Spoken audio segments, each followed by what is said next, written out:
And so we are on, 36, page Yep. 114. so we are at the beginning of 36.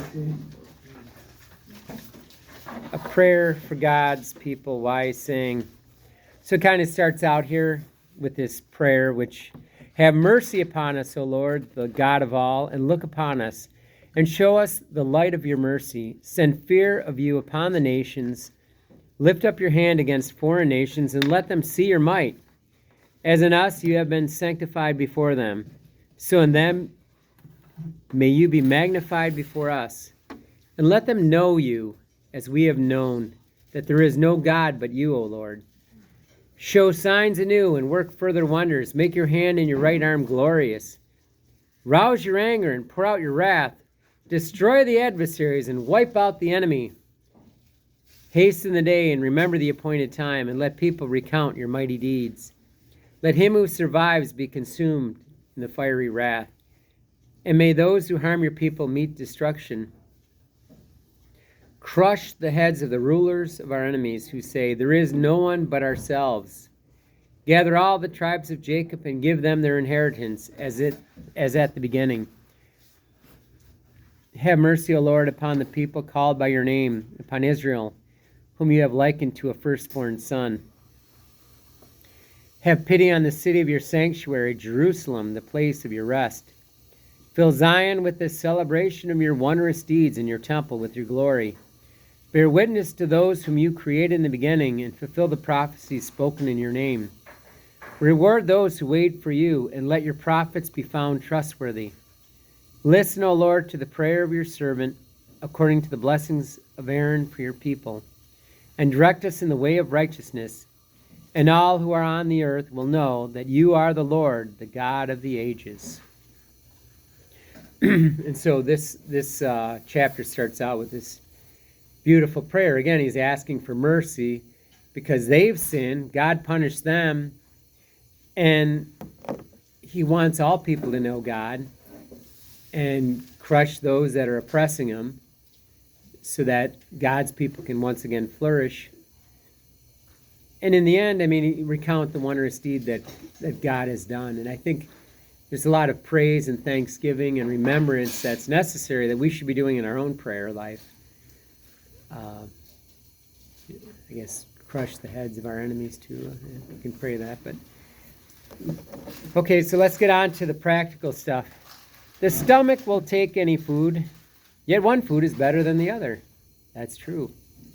It's as the palate tastes the kinds of game, so an intelligent mind detects false words.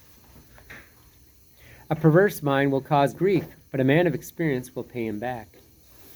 A woman will accept any man, but one daughter is better than another. So women at that time couldn't choose who their spouse was. That's kind of, they were appointed. A woman's beauty gladdens the countenance and surpasses every human desire. If kindness and humility mark her speech, her husband is not like other men. He who acquires a wife gets the best possession, a helper fit for him and a pillar of support. Amen. Where there is no fence, the property will be plundered. Where there is no wife, a man will wander about and sigh. For those who trust a nimble robber, for who will trust a nimble robber that skips from city to city? So who will trust a man that has no home and lodges wherever night finds him? Every friend will say, I too am a friend, but some friends are friends only in name. Is it not a grief to the death when a companion and a friend turns to enmity? O evil imagination, why were you formed to cover the land with deceit? Some companions rejoice in the happiness of a friend, but in times of trouble are against him. So that's a fair-weathered friend, right? Mm-hmm. Some companions help a friend for their stomach's sake, and in the face of a battle take up the shield. Do not forget a friend in your heart, and be not unmindful of him in your wealth. Every counselor praises counsel, but some give counsel in their own interest. Be wary of a counselor, and learn first what is his interest, for he will take thought for himself. lest he cast a lot against you and tell you your way is good, and then stand aloof to see what happens to you. Oh boy. Do not consult with one who looks at you suspiciously. Hide your counsel from those who are jealous of you. Do not consult with a woman about her rival, or with a coward about war, with a merchant about barter, or with a buyer about selling, with a grudging man about gratitude, or with a merciless man about kindness, with an idler about any work, or with a man hired for a year about completing the work. Look at some of the jobs and road work jobs. With a lazy servant about a big task. Pay no attention to these in any matter of counsel, but stay constantly with the godly man, whom you know to be a keeper of the commandments, whose soul is in accord with your soul, and who will sorrow with you if you fail, and establish the counsel of your own heart. For no one is more faithful to you than it is, for a man's soul sometimes keeps him better informed than 7 watchmen sitting high on a watchtower. And besides all this, pray to the Most High that he may direct your way in truth. Reason is the beginning of every work, and counsel precedes every undertaking. As a clue to changes of heart, 4 turns of fortune appear: good and evil, life and death. And it is in the tongue that continually rules them. A man may be shrewd and the teacher of many, and yet be unprofitable to himself.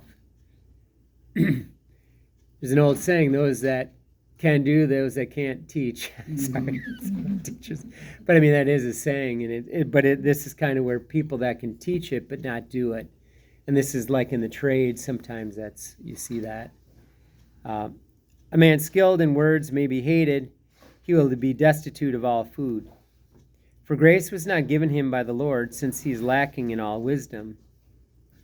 A man may be wise to his own advantage, and the fruits of his understanding may be trustworthy on his lips.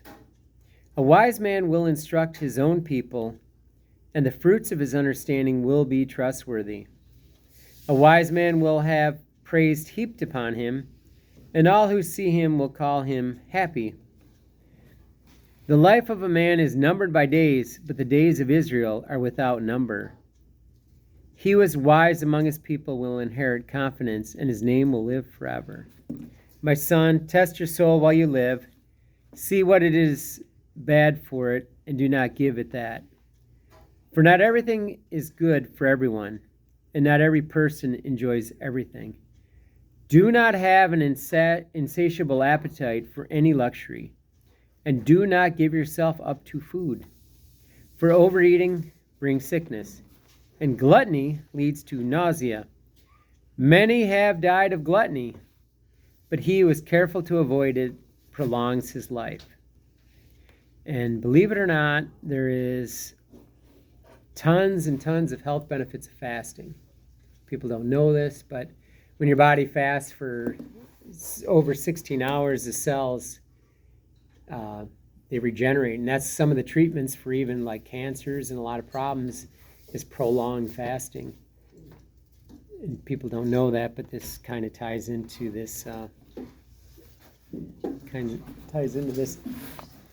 Concerning physicians, tradesmen, and craftsmen. Honor the physician with the honor due him, according to your need of him. For the Lord created him. For healing comes from the Most High, and he will receive a gift from the King. The skill of the physician lifts up his head, and in the presence of great men he is admired. The Lord created medicines from the earth, and a sensible man will not despise them. Now we create them from pharmacies, right? But God gave us most of the things. In most of the world, they use, things like tea and herbs to heal. It's really only in America that we use, it's all pharmaceuticals. And we're the sickest nation. Go figure. But you can see right here, God gave us the plants, right? And actually, in fairness, most of the pharmaceuticals are based on plants, and they're like a chemical equivalent. And sometimes they work better, sometimes they work worse, but they're basically taking what God already gave us. And they'll look at it and they'll say, okay, this is what's going on here at a molecular level.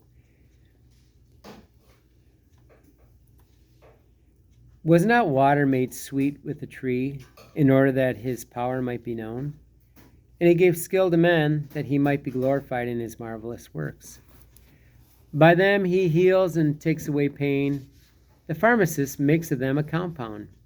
His work will never be finished, and from his health is upon the face of the earth. My son, when you are sick, do not be negligent, but pray to the Lord, and he will heal you. Give up your faults and direct your hands aright, and cleanse your heart from all sin. Offer a sweet-smelling sacrifice and a memorial portion of fine flour. And pour oil on your offering as much as you can afford. And give the physician his place, for the Lord created him. Let him not leave you, for there is need of him. There is a time when success lies in the hands of physicians, for they too will pray to the Lord, that he should grant them success in diagnosis and in healing for the sake of preserving life. He who sins before his Maker may fall into the care of a physician. My son, let your tears fall for the dead. And as one who is suffering grievously begin the lament. Lay out his body with the honor due him, and do not neglect his burial. So we see here we're called to pray for the dead. Do other religions pray for people that are dead? No. It's funny that this was taken out of Protestant Bibles, and so they're missing this. I mean, this is very important. I mean, it's here, and it's in Maccabees that were taken out too. Prayer for the dead, and this was consistent throughout Jewish history. Let your weeping be bitter and your wailing fervent. Observe the mourning according to his merit.